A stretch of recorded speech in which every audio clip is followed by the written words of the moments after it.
Where do you guys sit? Okay, but now I get stuck. Waiting for the board to start. Good morning.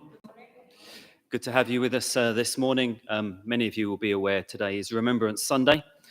So we would normally we will be observing 2-minute silence. I'm going to do the announcements first though, and then Chris will take over and we will have the 2-minute silence before the beginning of the service. So just a few things to mention. We have house groups this Wednesday.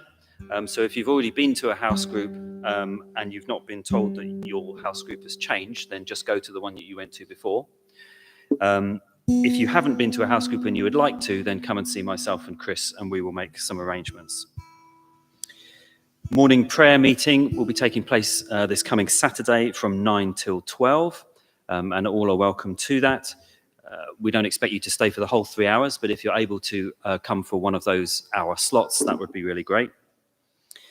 Next Sunday, we also have church lunch. I understand there's only a few people on the notice board at the moment, so if you please could put your name on there, that will help us in terms of catering and numbers. And finally, just to remind you that next Sunday morning, we're having some more baptisms, so you're all very, very welcome to that service Sunday morning. I'll hand over to Chris.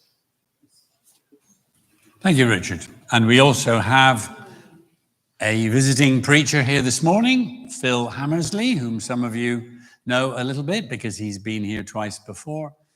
And today at 5 p.m., we have a visiting preacher from North Macedonia, Nikola Genevsky.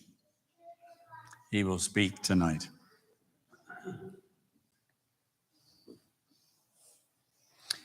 So in a moment, we'll be silent for 2 minutes.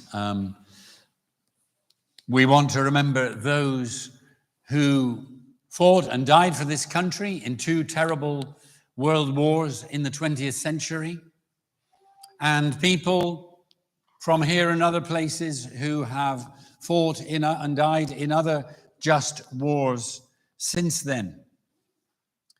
The Lord Jesus said in John 15, "Greater love has no one than this, than to lay down one's life for one's friends." And to some extent, the rest of the people in one's country are one's wider friends. The greatest freedom of all is the freedom that the Lord Jesus purchased for billions of the human race by laying down his life on the cross. And we'll think about that later, I'm sure. But we also want to thank God for the freedom we enjoy through what people did 2 or 3 or 4 generations fighting for this